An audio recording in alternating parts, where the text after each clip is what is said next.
Mysterious, imposing, and austere. Jupiter is the largest and most massive planet in the entire solar system.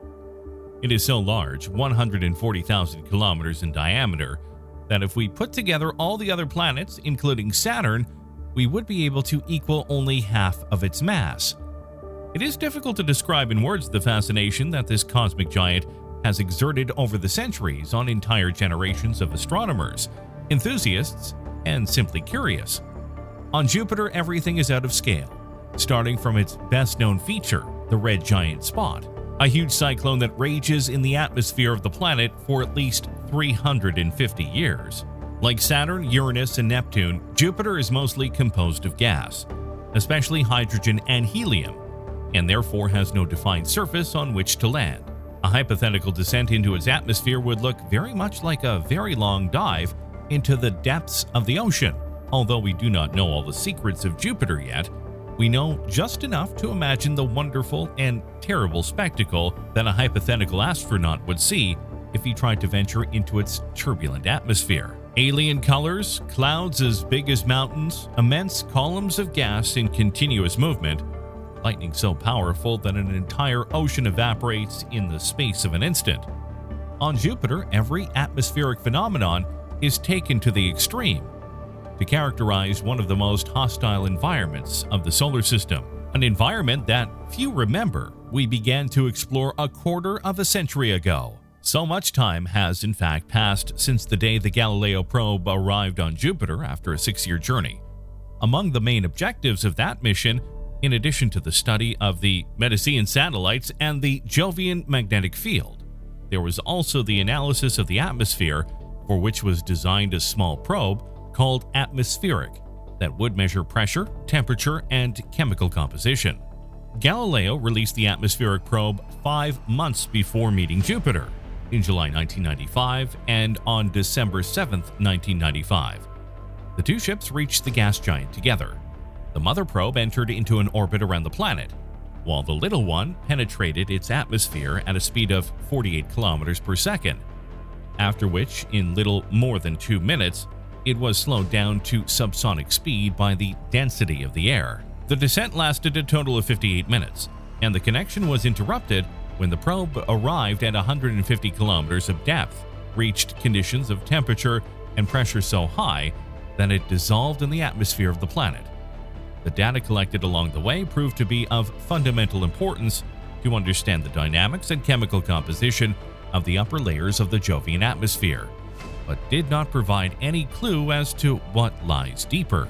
However, nothing prevents us from putting together what little we know with a bit of imagination and fantasize about what we might see as we descend towards the core, obviously protected by a super pressurized suit.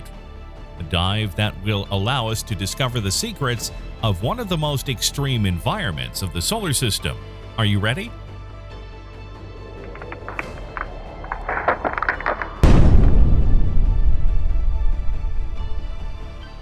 En route to Jupiter. We are 500,000 kilometers away from Jupiter, aboard our ship, and the approach phase is much longer than expected. We are navigating at the maximum speed allowed by our propulsion system, yet it seems that the planet is not approaching 1 meter. The outermost layers of its atmosphere begin to occupy the entire field of view only after several hours of travel, when we are still 200,000 kilometers away from the apparent surface of the planet, that is, from the top of its highest clouds. Now the entire disk of the planet extends into the sky for about 40 degrees of apparent diameter. Finally, we see in detail the dense clouds of ammonia and hydrogen that rotate in parallel around the equator, forming the characteristic white, red, and orange bands. Jupiter, as well as the Sun and Saturn, is in fact subject to a differential rotation phenomenon. Because of its high speed of rotation, 9.9 hours, the gases that make up the upper layers of the atmosphere, mainly hydrogen, helium, and ammonia, move at different speeds depending on their position with respect to the equator, creating the characteristic horizontal bands of different color. Usually the red ones, called zones, correspond to atmospheric depressions caused by descending cold air, while the lighter ones, the bands, are cloudy reliefs formed by rising hot air. The Great Red Spot, so clean and geometric if seen from a distance, slowly begins to transform, so that after a few hours we find it hard to distinguish the contours. The enormous vortex, which from space seemed to us a single structure, now appears as a chaotic set of smaller vortexes, whose circumvolutions reveal new and unexpected details about the extreme turbulence of the atmosphere. The mighty columns of gas emerging from the deepest layers of the planet make Jupiter resemble a huge pot full of bubbling water. Arrived at 100,000 kilometers from the surface, the electromagnetic bombardment caused by the Jovian magnetosphere is so intense that we are forced to activate the special protections of our ship. If we did not, we would die of radiation poisoning within minutes. Jupiter is in fact like a giant dynamo. Because of its fast rotation period, the speed with which the metallic hydrogen slides on the inner core of the planet generates strong electric currents that give rise to a magnetosphere 20,000 times more powerful than the Earth. The magnetosphere then traps solar emissions in huge bands of radiation, generating a radioactive environment that is a deadly risk both for probes, whose instrumentation must be adequately shielded, and for astronauts. 0 kilometers. The descent begins. Continuing our journey, we finally reach the edge of the troposphere, the zero limit from which we begin to measure the descent, as we would do with the depths of an oceanic trench. The long descent to the innermost layers of the gas giant begins here. We disengage from the spacecraft, protected by our magical spacesuit, and let gravity drag us towards the core. Because of its enormous mass, at this height Jupiter generates a gravitational acceleration 2.6 times higher than the Earth. So if we want to avoid burning like a meteor, we have to open a parachute to slow the fall. We do it, and in a few minutes our speed goes from 3,200 to 360 kilometers per hour, with a deceleration that allows us to avoid any risk of supersonic compression or overheating due to friction. Minus 10 kilometers. Along the mists of the Great Red Spot. Looking around, we notice an unusual landscape. The colors vary from bright red to brown, and there is a thick layer of mist that prevents us from pushing our gaze further than a few hundred meters. But if we could do it, we would see a spectacle without equal. The clouds that surround us, up to 45 kilometers high, and composed mainly of hydrocarbons, hydrogen, methane, and ammonia crystals, would look like huge mountains. We would immediately notice that ammonia covers the upper surface of the clouds like an oil film on water, adding a hue of white to the dominant red color. Pushing our eyes even further in the direction of the Great Red Spot, we would see a huge column of turbulent gas soaring over the surrounding clouds, almost as if it were floating above the troposphere. Minus 50 kilometers. Lightning and turbulence. At the height at which we are now, about minus 50 kilometers from the beginning of the troposphere, the conditions of pressure and temperature are similar to those detectable on the surface of the Earth, but the winds raging around us are dragging us at speeds of over 560 kilometers per hour, and the intensity of radiation generated by the Jovian magnetic field could still kill us in a few minutes in the absence of protection. The noise generated by the turbulence is deafening, because here the speed of sound is 4 times higher than we are used to.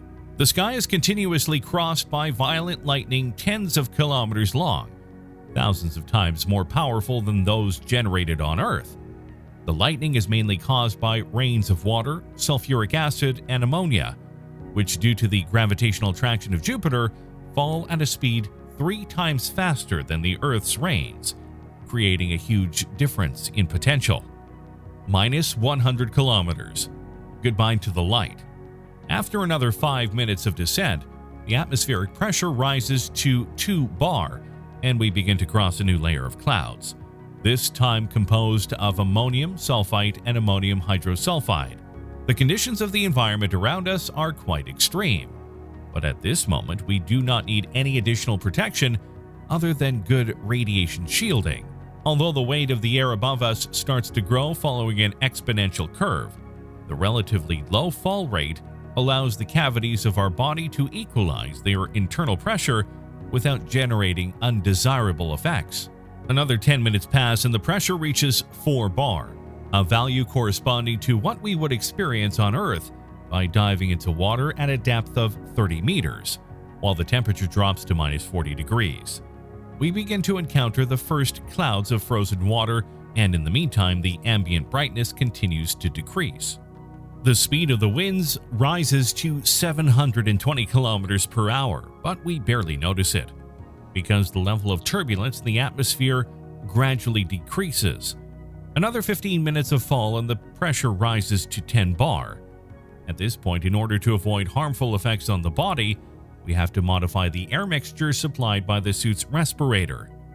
If we do not do it, in a few minutes we would encounter an oxygen poisoning or a nitrogen narcosis, because under pressure the two gases become toxic. Let's take a last look above us, just in time to see the weak disk of the sun disappearing in the orange fog. Another 25 minutes pass and the situation begins to get complicated. The special protective suit with which we are equipped must withstand a temperature above 100 degrees Celsius, continuously and constantly increasing, accompanied by enough atmospheric pressure to crumple a car. We find ourselves suddenly immersed in darkness, and we can no longer distinguish anything. The absence of light is due to the density and chemical composition of air. Around us now there are only nitrogen, helium, ammonium sulfide, and traces of water vapor compressed to the point of absorbing all the electromagnetic radiation coming from the sun. Our journey has turned into a slow fall into darkness. Minus 20,000 kilometers. Gases become liquid.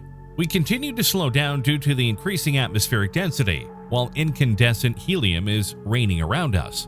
The gases compress more and more, starting to behave like liquids. If we had to leave our protective suit, we would be crushed and vaporized in a split second. Now we are no longer even able to determine where we are in relation to Jupiter's core, because the transition between gas and liquid is so gradual that we cannot realize the change in density. Below us, at an unspecified distance, we notice a faint luminescence caused by the energy radiating from the nucleus. Atmosphere is now almost completely formed by liquid hydrogen that boils at thousands of degrees centigrade. As on the surface of the sun, the pressure rises rapidly from 1,000 to 2 million bar, and the atmospheric density has exceeded the water density by a while, reaching even 1,000 kilograms per cubic centimeter. At this point, the fall stops, because our body, being less than the matter around it, once exhausted the kinetic energy of the fall, can no longer sink. If we want to continue, we need a push. So we turn on the propellers of the suit and start to descend slowly again. Minus 30,000 kilometers. An ocean of liquid metal. From here on and for several hours, the journey is particularly boring. Darkness and silence dominate, and the monotony is interrupted only by the imperceptible flashes that emanate from the deepest regions of the planet. Continuing on becomes more and more difficult. After a time that seems endless, however, something unexpected happens. The darkness is torn by a web of lightning that vaguely resembles a spider's web. This network of lightning branches out following a very particular geometry, which closely resembles the way electricity propagates in the water. We are sailing in a vast ocean of metallic liquid hydrogen. Under normal conditions of pressure and temperature, hydrogen is a gas, but if its density exceeds a certain critical point, it turns into something different, a substance that flows like a viscous liquid and conducts electricity like a metal. The lightning we saw in the troposphere are nothing compared to those that cross this boundless ocean. Where we are now, pressure and temperature have reached such high levels that they escape any attempt at understanding. Minus 60,000 kilometers. The core. No matter how hard we try, we can't go any further. Below us now is the core of Jupiter, an extremely dense and warm core with a mass between 12 and 45 times the Earth's one. Astronomers believe that it is mostly solid and contains most of the heaviest elements of the planet, such as ice, rock, iron, and other heavy components, with a considerable amount of hydrogen. To be able to walk on its surface, we should be able to survive pressures 4 million times higher than the Earth's surface, and temperatures of over 35,000 degrees, a bit too much even for our imagination. After all, it is only thanks to the latter that we can bear the idea of being forced to stay here forever, held as we are by a gravity force equal to 130 times that of the Earth, a well from which no means of propulsion, no matter how powerful, would ever be able to pull us out.